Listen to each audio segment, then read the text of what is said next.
Billionaire Tycoon saw her pendant and fell to his knees. It belonged to his mother. The autumn rain drummed against the windows of Grind Coffee on Manhattan's Upper East Side, creating rivulets that distorted the view of Central Park, across the street.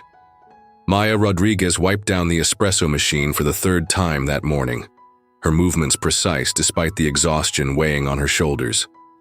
The vintage silver pendant at her throat caught the warm cafe lighting, a delicate piece shaped like a hummingbird with tiny emeralds for eyes, the only thing of value she owned. "Double espresso, extra shot," she called out, sliding the cup across the marble counter to a businessman who barely looked up from his phone. Maya had been working at Grind for 8 months now, saving every penny for her mother's medical bills, while pursuing her nursing degree at night. The pendant, a gift from her late grandmother, was her constant companion, a reminder of family and resilience. The morning rush was particularly brutal. Steam hissed from machines, conversations overlapped, in multiple languages, and the scent of roasted beans mingled with wet wool from damp coats. Maya moved efficiently between orders, her dark hair pulled back in a practical ponytail, her apron bearing the coffee stains of someone who took pride in perfect drinks rather than perfect appearance. At 10:47 a.m., the door chimed, and conversations seemed to pause momentarily. Maya looked up to see a tall man in an impeccably tailored charcoal suit, his presence commanding without effort. Even in the bustling cafe, something about him made people step aside unconsciously. His dark hair was perfectly styled, his jawline, sharp and his eyes, steel gray, surveyed the room with the calculated precision of someone used to controlling every situation. Alexander Blackwood, CEO of Blackwood Industries, hadn't planned to stop at this particular coffee shop. His usual driver was sick, and his replacement had gotten stuck in traffic. Alex needed his morning caffeine fix before the board meeting that would determine the fate of a billion-dollar acquisition. He'd built his empire from nothing after his mother's death when he was 16, channeling grief into ambition until he became one of the youngest billionaires in America. "What can I get for you?" Maya asked, meeting his gaze directly. She'd served plenty of wealthy customers who treated service workers as invisible, but something in his eyes seemed different, haunted, almost vulnerable beneath the corporate armor. "Large black coffee," Alex replied, his voice carrying the slight rasp of someone who'd spent too many late nights closing deals. "No sugar." As Maya turned to pour his coffee, Alex's attention wandered around the cafe. The morning light streaming through rain-streaked windows caught something at Maya's throat, a flash of silver and green that made his breath catch. When she turned back with his coffee, Alex found himself staring at her pendant, his carefully composed expression cracking. The hummingbird pendant was identical to one he remembered from childhood, delicate silver wings spread in flight. 2 tiny emeralds for eyes and a barely visible inscription on the back. His mother had worn it every day until the car accident that changed everything. He'd searched for it among her belongings for years, but it had vanished, presumed lost in the wreckage. "Your pendant," Alex said quietly, his usual commanding tone, replaced by something raw and uncertain. "Where did you get it?" Maya's hand instinctively moved to her throat, protective. "It was my grandmother's." "Why?" She'd learned to be cautious when wealthy customers showed interest in her few possessions. Nothing good ever came from that kind of attention. Alex set his coffee down without drinking it, his hands trembling slightly, something that hadn't happened since he was a teenager learning to navigate boardrooms full of men twice his age. "What's your grandmother's name?" "Elena Martinez," Maya said slowly, uncertainty creeping into her voice. "She passed away 2 years ago. This is all I have left of her." The name hit Alex like a physical blow. Elena Martinez, his mother's best friend, the woman who had cleaned houses in Greenwich while his mother worked as a nanny for wealthy families. They'd been inseparable until his mother's death, and Elena had disappeared shortly after the funeral, taking with her the only connection Alex had to his mother's life before she died, protecting him from his father's drunken rage. "Elena Martinez, who lived on Riverside Drive?" Alex asked, his voice barely above a whisper, Maya nodded, confused by the stranger's emotional reaction. How did you know my grandmother? Alex couldn't speak. The cafe noise faded into background, static as memories flooded back. His mother laughing with Elena in their tiny kitchen, the two women sharing stories in rapid Spanish while he did homework at the table. Elena had been like an aunt to him, bringing him small gifts and treating him with the warmth his own father never showed. Without warning, Alex's knees buckled, and he sank down right there in the middle of the busy coffee shop, his expensive suit forgotten as he struggled to process the impossible connection between this young barista and his lost family. Sir? Sir? Are you okay? Maya rushed around the counter, kneeling beside him as other customers began to stare and whisper. Looking up at her with tears he hadn't shed in 20 years, Alex whispered the words that would change both their lives forever. That pendant belonged to my mother. The manager's office behind Grind Coffee felt impossibly small, with Alexander Blackwood sitting across from Maya, his presence filling the cramped space despite his obvious vulnerability. Maya had convinced her boss to let them use the office. After Alex's breakdown in the cafe, though she wasn't sure why she'd felt compelled to help this stranger, even one who clearly had money and power. I need to see the back of the pendant, Alex said, his voice steadier now but his hands still shaking slightly. There should be an inscription. Maya hesitated, her fingers protective around the silver chain. This pendant was her most precious possession, the last tangible connection to her grandmother who had raised her after her parents died, in a factory fire when Maya was 12. But something in Alex's eyes, a desperate grief that mirrored her own, made her slowly unclasp the necklace. She turned the hummingbird over, revealing tiny engraved letters worn smooth by years of wear. Para mi corazón, siempre volando. Alex's sharp intake of breath filled the silence. For my heart always flying, from R. He looked up at Maya with wonder and pain. My mother's name was Rosa, Rosa Blackwood, though she went by Rosa Martinez when she worked in Greenwich. That's impossible, Maya whispered. My grandmother never mentioned anyone named Rosa. She lived alone, worked as a housekeeper her whole life. Alex pulled out his phone with trembling fingers, scrolling through the few photos he had of his childhood. He found the one he was looking for, a faded picture taken at a church picnic when he was 8. Two women stood together, arms around each other's shoulders, laughing. One was clearly his mother, Rosa, young and beautiful with dark hair and kind eyes. The other was an older woman with silver-streaked hair and gentle features. Is this your grandmother? Alex asked, turning the phone toward Maya. Maya gasped, tears springing to her eyes. The woman in the photo was unmistakably her grandmother, but 20 years younger. I don't understand. Abuela never talked about having a best friend named Rosa.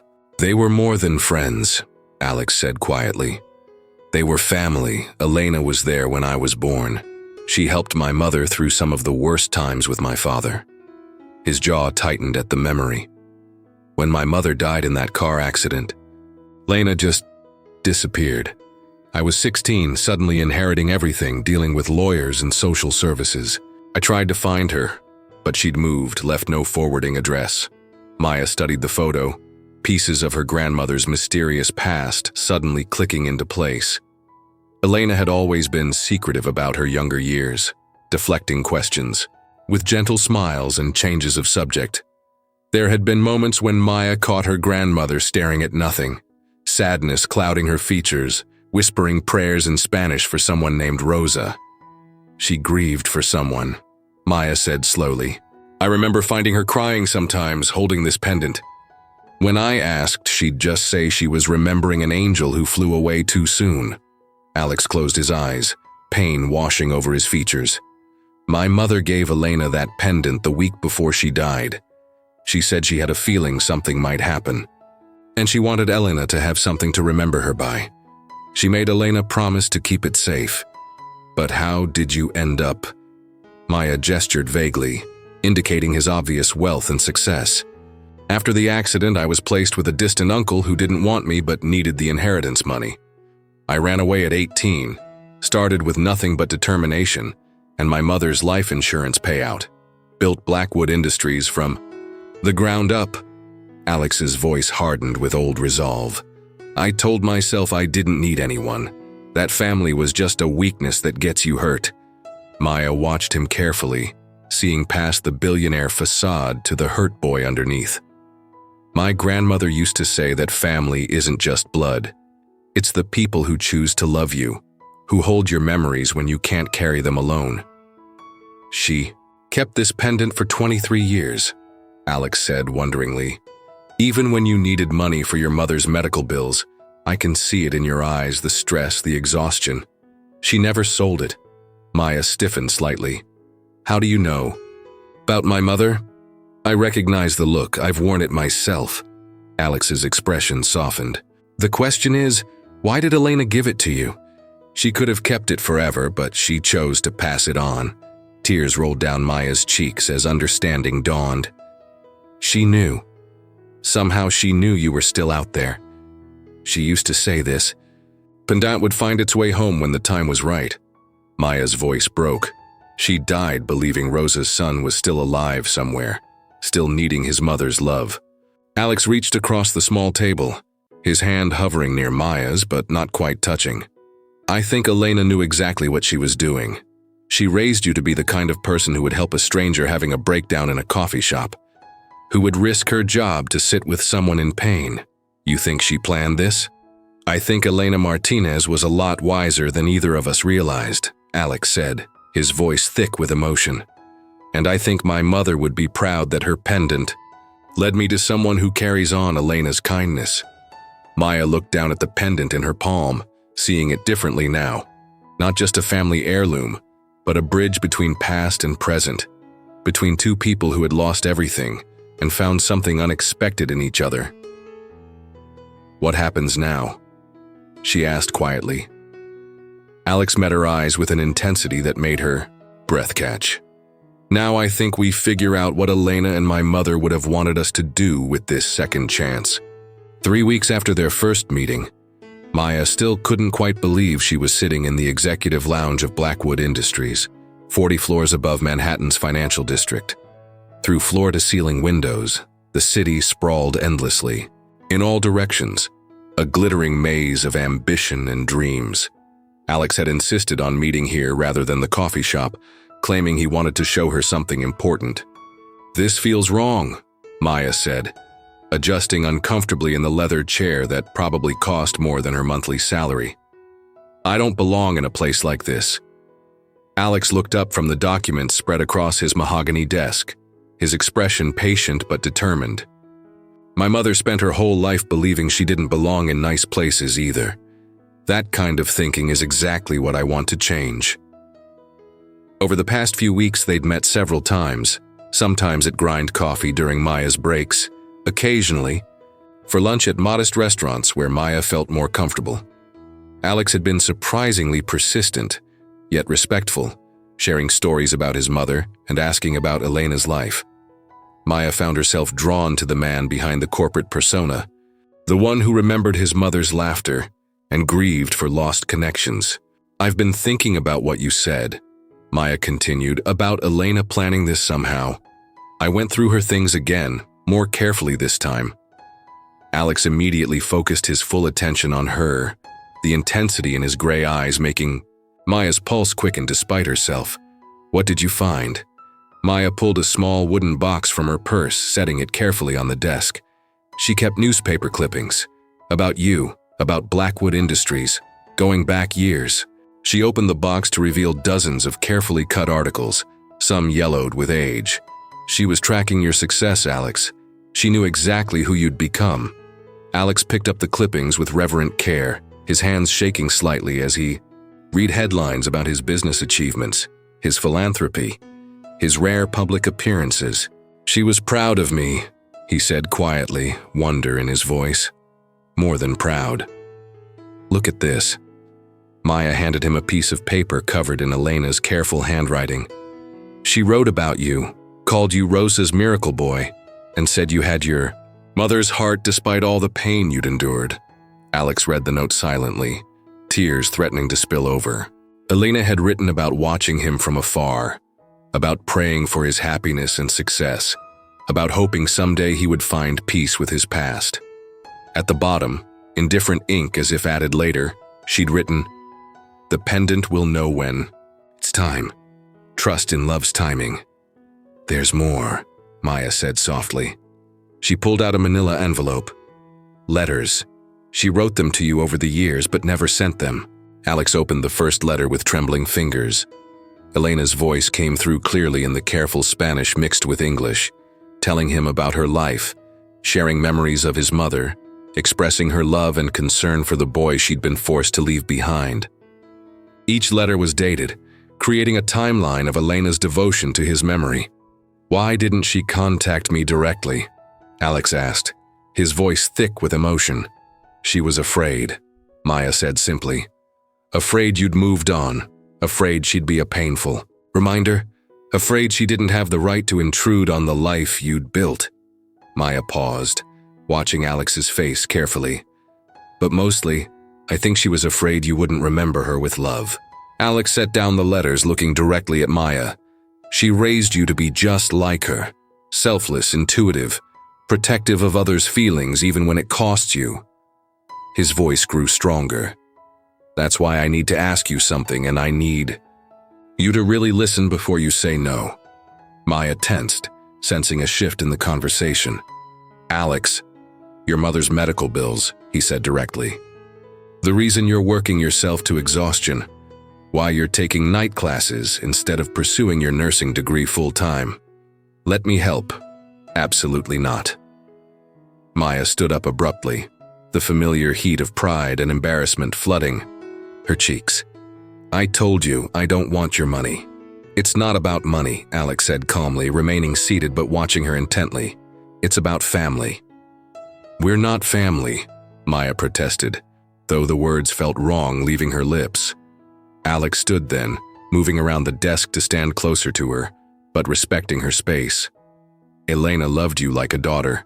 She loved me like a son. That makes us connected in ways that matter more than blood." His voice gentled.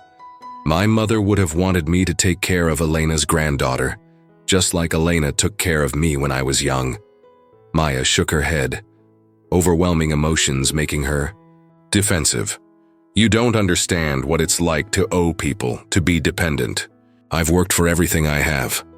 I understand better than you think," Alex said quietly. "But I also understand something Elena tried to teach both of us, that accepting help isn't weakness, it's trust. And sometimes, giving help is how we honor the people we've lost." He returned to his desk, pulling out a folder. "I'm not offering charity, Maya. I'm offering opportunity." He opened the folder to reveal documents and photographs. "Blackwood Industries is opening a new community health center in Washington Heights. We need someone to help design the programs, someone who understands the community's real needs."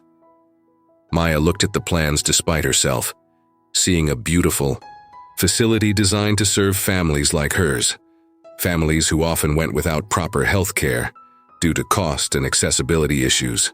"The position pays well," Alex continued. "Enough to cover your mother's care and your education. But more importantly, it's meaningful work. Work that would make both our mothers proud." Maya studied his face, searching for any sign of pity or condescension. Instead, she saw respect, hope, and something deeper, an understanding of what it meant to carry responsibility for people you love. "Why?" she asked simply. Alex touched the pendant box gently. "Because Elena spent 23 years believing in second chances. Because my mother died thinking I'd be alone forever." He met Maya's eyes with complete honesty. "And because I'm starting to believe that maybe family isn't something you lose, maybe it's something you find when you're brave enough to trust again." Maya felt her carefully constructed walls beginning to crumble, not from Alex's wealth or power, but from his genuine desire to honor the women who had shaped them both. For the first time in years, she allowed herself to imagine a future where she wasn't carrying all the weight alone. "I need time to think," she said finally. Alex nodded, understanding. "Take all the time you need. But Maya, He waited until she looked at him. Elena trusted you with the most precious thing she owned. Maybe it's time to trust yourself with the opportunities that trust can bring. The Washington Heights Community Health Center was taking shape faster than Maya had imagined possible. Standing in the main lobby with construction dust motes dancing in the afternoon sunlight, she could finally envision Alex's dream becoming reality. She'd accepted his job offer 2 weeks ago, and every day since had brought new challenges and unexpected revelations about both the work and the man funding it. "The pediatric wing will be here," Alex said, pointing to architectural plans spread across a makeshift table. He'd insisted on being hands-on with every detail, much to his board of directors' frustration. "I want it to feel welcoming, not clinical. Kids are already scared enough of doctors." Maya smiled, watching him study the blueprints with the same intensity he brought to billion-dollar acquisitions. "You're thinking of yourself as a child, aren't you?" Alex paused, caught off guard by her perceptiveness. Over the weeks, Maya had proven remarkably adept at reading past his corporate facade. "My mother used to take me to free clinics when I was sick. They were usually overcrowded, understaffed, intimidating places. I swore if I ever had the power to change that experience for other kids, you'd build something better," Maya finished. She'd learned that beneath Alex's ruthless business reputation lay a man driven by memories of powerlessness, determined to prevent others from experiencing the helplessness he'd known as a child. Their professional relationship had developed into something deeper over the past weeks. Not quite friendship, not quite romance, but a profound understanding built on shared loss and complementary strengths. Maya brought community insight and genuine empathy to the project, while Alex provided resources and strategic thinking. Together, they were creating something neither could have achieved alone. "Maya," Alex said suddenly, his voice taking on. The careful tone she'd learned meant he was about to say something important. "There's something I need to tell you about Elena's disappearance after my mother's funeral." Maya looked up from the patient flowchart she'd been reviewing, sensing the shift in his mood. "What do you mean?" Alex set down his pen, running his hands through his hair, a gesture Maya had come to recognize as his tell when he was struggling with difficult emotions. "I hired investigators to find her, multiple times over the years. I wanted to understand why she left, to make sure she was okay." "Did you find her?" 3 years ago, Alex admitted quietly. "I found out she was living in Queens, that she had a granddaughter studying to be a nurse. I found out about your mother's illness, about the financial struggles." He met Maya's eyes with painful honesty. "I could have helped then. I could have made contact, offered assistance, but I was a coward." Maya felt a chill despite the warm afternoon. "You knew about us? About me?" "I knew facts," Alex said quickly. "Numbers, addresses, financial records. But I didn't know who you were as a person. I didn't know you had Elena's kindness or that you were struggling to balance work and school. I just knew you existed, and I was terrified of what that might mean." Maya sat down heavily in one of the construction chairs, processing this revelation. "You watched us from a distance while we struggled." "Yes," Alex said simply, not making excuses. "And I'll regret that cowardice for the rest of my life."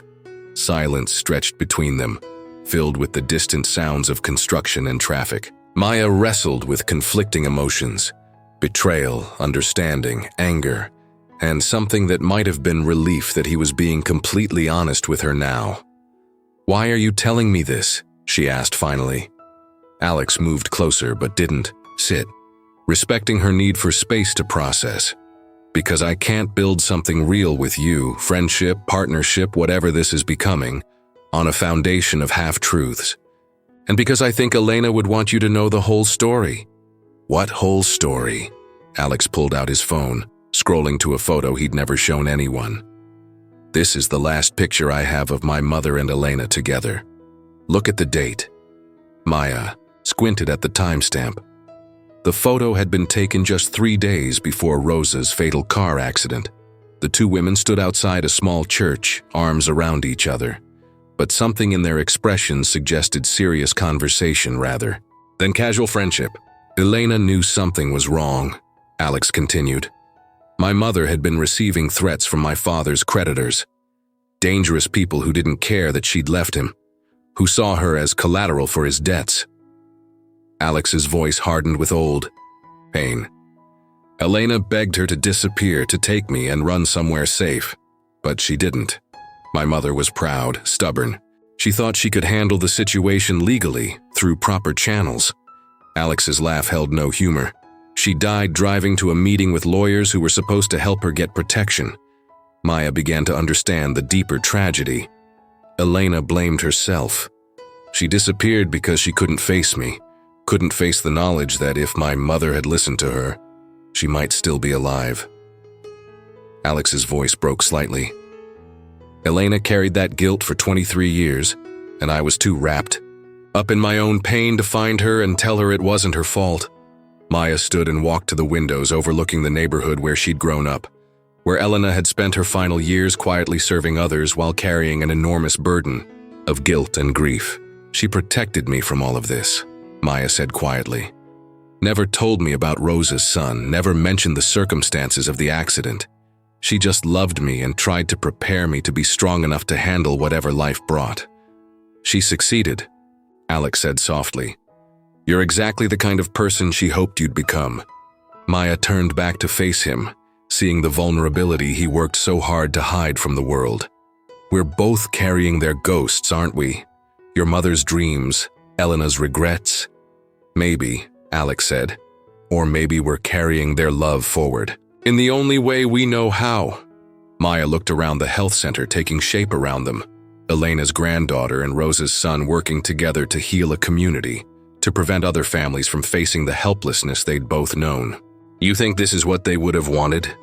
Alex moved to stand beside her at the window, both of them looking out at the neighborhood that would soon have access to quality health care, regardless of ability to pay. I think they would have wanted us to find each other, he said simply. And I think they would have wanted us to choose love over fear, connection over isolation. Maya felt something shift inside her chest, a wall she hadn't even realized she'd built beginning to crumble. I was so angry when you told me you knew about us before, she said quietly. But maybe some things happen when they're supposed to happen, not when we think they should. Alex turned to look at her, hope flickering in his gray eyes. Elena's timing. Maya smiled, thinking of her grandmother's unwavering faith in love's perfect timing. Elena's timing, she agreed, and maybe our mother's blessing. 6 months later, the Washington Heights Community Health Center was buzzing with life. Maya stood in the main lobby during the grand opening celebration, watching families explore the bright, welcoming space that had transformed from architectural dreams into healing reality. Children laughed in the pediatric wing, while their parents consulted with bilingual staff about preventive care programs. Elderly residents discussed chronic disease management with specialists who understood their cultural backgrounds and economic constraints. Your grandmother would be so proud, Alex said, appearing beside Maya with 2 cups of coffee from the center's small cafe. A touch Maya had insisted on, remembering how Elena always said that healing happened better when people could share food and conversation. Maya accepted the coffee gratefully, her eyes still scanning the crowd. I keep expecting to see her walk through those doors, wanting to check on everyone and make sure they're comfortable. She is here, Alex said quietly. In every program we designed with her values in mind, in every patient who'll receive care they couldn't otherwise afford. Elena's love is built into the foundation of this place. The pendant hung at Maya's throat, catching the light as she moved. She'd offered to give it back to Alex several times over the past months, but he'd always refused, insisting it belonged with her. Today, however, she had a different plan. There's something I want to show you, Maya said, leading Alex toward a quiet corner where a small memorial wall displayed photos and quotes from community members who had inspired the center's creation. At the center was a new addition, a beautiful frame containing the church photo of Rosa and Elena, along with a plaque that read, In memory of Rosa Blackwood and Elena Martinez, who taught us that love transcends loss, and family is created by choice as much as chance. Alex stopped breathing for a moment, his hand reaching out to touch the frame. "Maya, they belong together," she said simply. "Here, where their love is doing real work in the world." Beside the memorial was something else Alex hadn't expected, a small display case containing Rosa's hummingbird pendant, positioned so the light caught the emerald eyes and made them seem to sparkle with life. "You can't give this up," Alex protested. "It's yours, Elena wanted you to have it." Maya smiled, pulling a matching chain from beneath her shirt. At the end hung a second pendant, identical to the first, but clearly newer. "I had a copy made. Elena's is staying here, watching over the families we serve. But Rosa's spirit flies with both of us now." Alex stared at the second pendant, then at Maya, overwhelmed by the thoughtfulness of the gesture. "How did you?" "I had the original, recreated exactly down to the inscription. Elena's pendant stays here as a blessing on this place. This one," Maya touched the new pendant at her throat, "is for us, for the family we're choosing to create." The word family hung between them, loaded with months of growing trust, shared purpose, and carefully acknowledged but unspoken feelings. They'd worked together, grieved together, built something meaningful together, but they'd been careful not to define what was growing between them personally. "Maya," Alex said, his voice carrying the weight of everything he'd been afraid to say. "These months working with you, watching you transform this dream into reality, seeing how you care for every person who walks through these doors." He paused, struggling with vulnerability that still felt foreign after years of emotional armor. "I don't want this to be just about honoring our grandmother's memory anymore." Maya's heart raced, but she kept her voice steady. "What do you want it to be about?" "I want it to be about us choosing each other," Alex said, stepping closer. "Not because of guilt or obligation or shared grief, but because you make me want to be the man my mother hoped I'd become.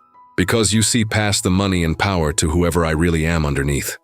Maya reached up to touch his face gently, seeing the scared boy and the powerful man existing in the same moment. "I fell in love with your heart first," she said quietly. "Everything else is just window dressing." Alex caught her hand against his cheek, leaning into the touch he'd been craving for months. "Elena knew, didn't she? When she gave you that pendant, she knew we'd find each other eventually." "Elena knew a lot of things," Maya laughed through sudden tears, "including the fact that stubborn people like us need time to figure out what's right in front of us." Around them, the celebration continued, but Maya and Alex were lost in their own moment of recognition, not just of love, but of family, purpose, and the mysterious way grief could transform into grace when people were brave enough to remain open to connection. "So what happens now?"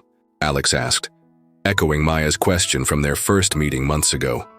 Maya looked around the bustling health center, at the families receiving care, at their memorial wall where Rosa and Elena's love story continued through their legacy. "Now, we do what they always did," she said. "We love each other, we take care of our community, and we trust that the best is yet to come." Alex kissed her then, soft and sure, while the hummingbird pendants caught the light and seemed to flutter with approval. Around them, the community they'd served continued to thrive, blessed by the love of two women who had never stopped believing in the power of connection to heal old wounds and create new possibilities. In the end, Elena's pendant had done exactly what she'd known it would. It had found its way home, bringing two lost souls together in the process and proving that sometimes the greatest love stories span generations, connecting hearts across time through the simple act of choosing family over fear. As Maya and Alex held each other in the center they'd built together, surrounded by the community they'd learned to serve, the hummingbirds seemed to dance in the light, eternal symbols of love's ability to transcend loss and create new flight paths toward hope.